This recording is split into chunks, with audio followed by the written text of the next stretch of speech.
Bem-vindos a mais um episódio do nosso podcast Sabor Genético, o melhor lugar para você ficar por dentro dos mais diversos assuntos por meio de informações com embasamento científico. Então, pegue seus fones e entre nessa jornada de conhecimento junto com a gente. Podcast Sabor Genético.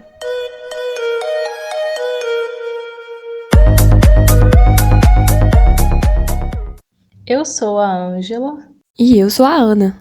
E o assunto do episódio de hoje será alimentos transgênicos. Ana, você sabe o que são? Bom, eu sei como funciona, mas acho que primeiro é importante falar da biotecnologia para explicar de onde vem esse conceito e como é possível fazer mudanças genéticas que influenciam o que eu e você comemos no dia a dia. Então, para começar, o que de fato é a biotecnologia? Para a ONU, a Organização das Nações Unidas, biotecnologia é qualquer aplicação tecnológica que use sistemas biológicos, seres vivos ou derivados desses, para produzir ou alterar produtos ou processos para uma finalidade específica. Ou seja, uma tecnologia que usa biologia com o objetivo de desenvolver produtos que melhorem a nossa vida, né? Isso. E sabe quem inventou o termo? Um engenheiro húngaro chamado Karl Erik. Porém, a história é longa e, na verdade, já existe desde antes da produção de pães na antiguidade. Isso é conhecido como biotecnologia tradicional, quando se faz alterações em seres vivos, mas sem manipulação genética direta. Já a biotecnologia moderna é aquela que tem manipulação genética direta. Ângela, você já ouviu falar dos OGMs? Claro, são os organismos geneticamente modificados. Você aí de casa sabe aquele T que aparece com um triângulo amarelo na embalagem de alguns alimentos do mercado? Como milho, soja. Significa que esses alimentos foram modificados usando uma técnica da engenharia genética chamada de transgenia. E por isso eles são chamados de transgênicos. Mas não precisa se assustar com o nome, tá? Pois é, eu já trabalhei em um laboratório que nós usamos a técnica do DNA recombinante, que é um tipo de transgenia para a inserção do gene da insulina de um organismo humano em uma bactéria. Então, a gente conseguiu usar essas bactérias no tratamento de pacientes diabéticos. Mas os OGMs que a gente estava falando antes não são necessariamente transgênicos. Os OGMs podem ser modificados usando outras técnicas de engenharia genética além da transgenia, como a edição de genoma, em que é possível excluir, substituir ou adicionar sequências de DNAs em um genoma. E o objetivo da inserção de novos genes é colocar uma característica nova e desejada no organismo, que é o que chamamos de melhoramento genético. Por exemplo, ao tornar uma planta mais resistente a pragas ou à seca. A biotecnologia moderna pode diminuir os custos de produção para a lavoura de alimentos, ajudando numa melhor qualidade e maior produção, e também para o desenvolvimento de técnicas menos agressivas para o meio ambiente. Desse modo, a biotecnologia moderna é essencial na agricultura, quando se fala na possibilidade de criar novas espécies a partir da transferência de genes entre duas outras distintas. Existem várias técnicas para se obter essas novas espécies. Uma bem comum, principalmente quando se trata das plantas, é a transformação por meio da biobalística, em que você introduz na célula de uma planta ou organismo um material genético com a característica específica que você quer dar a ela, e ele vai ser incorporado ao genoma da célula, modificando suas características. Eu já ouvi falar que é uma técnica em que você atira genes nas células, mas eu não sei se é uma maneira certa de dizer. De certa forma, sim. É só uma maneira mais simples de explicar. O que acontece é que na biobalística, o material genético contendo esses genes é usado para revestir pequenas partículas que depois são aceleradas e disparadas em alta velocidade às células-alvo do organismo que você quer modificar. Entendi. E uma outra técnica que também é bastante comum é a que usa a bactéria Agrobacterium tumefaciens. Essa bactéria consegue transferir material genético para plantas de uma maneira natural, e é por isso que os cientistas acham ela tão interessante para a engenharia genética. Eles aproveitam dessa capacidade da Agrobacterium para inserir o gene de interesse em uma molécula de DNA da própria bactéria e depois aplicam ela na planta-alvo. Então, a agrobactéria faz seu trabalho e acaba integrando esse gene desejado ao genoma dessa planta.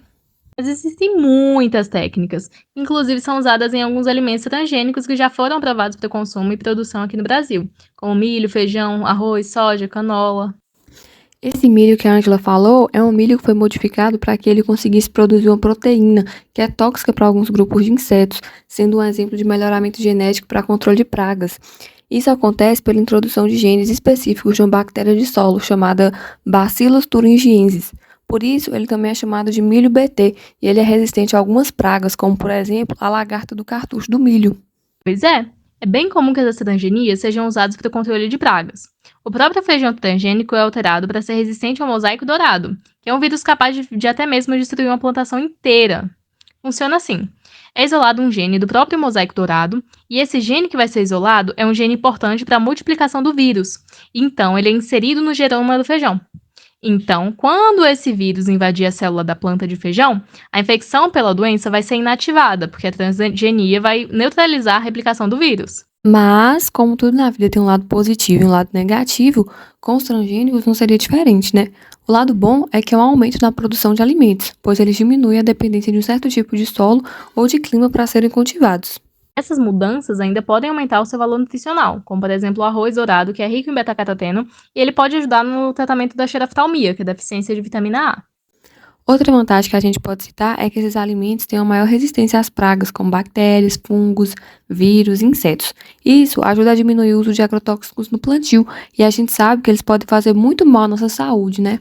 Sim, tem muitos lados bons, só que nem tudo são flores. Se a gente for pensar justamente nessa questão do controle de pragas, também pode acabar acontecendo de algum desses patógenos desenvolverem uma resistência a essas plantas transgênicas. Pois é, e por isso é importante que tenha uma monitoração frequente para garantir que esse controle ainda está acontecendo e funcionando da maneira que deveria, sabe? E pensando em outro lado negativo, alguns genes podem passar através do pólen de uma espécie transgênica para uma que seja geneticamente parecida.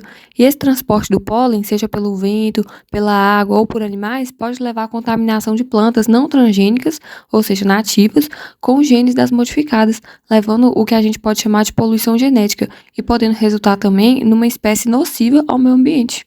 Essas alterações na dinâmica dos ecossistemas podem levar ao desaparecimento de outras espécies da cadeia alimentar que usavam o meio natural para alimentação e reprodução, resultando numa perda da biodiversidade. Até porque as novas espécies podem se tornar melhores adaptadas àquele meio ambiente. E essa nova planta vai gerar substâncias nutritivas diferentes. Então, também tem a preocupação com o surgimento de novas pragas, né?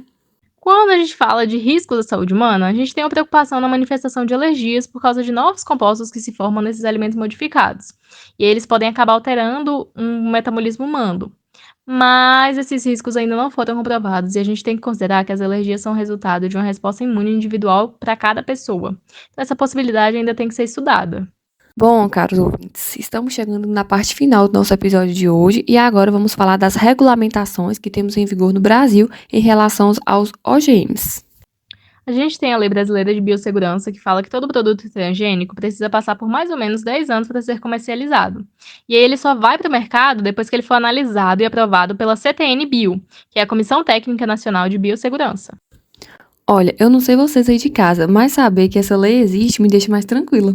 Além dela, também temos a Lei 8.974, o Decreto 1.752 e a Medida Provisória 2.191-9, que estabelece algumas normas para o uso das técnicas de engenharia genética na construção, no cultivo, na manipulação, no transporte, na comercialização, no consumo, na liberação e no descarte de organismos geneticamente modificados, para evitar possíveis danos à saúde das pessoas e do meio ambiente. Por fim, a gente tem a Lei 8.078, que regulamenta o direito à informação quanto aos alimentos, ingredientes alimentares destinados ao consumo humano ou animal que contenham ou sejam produzidos a partir de alimentos transgênicos. Podcast Sabor Genético.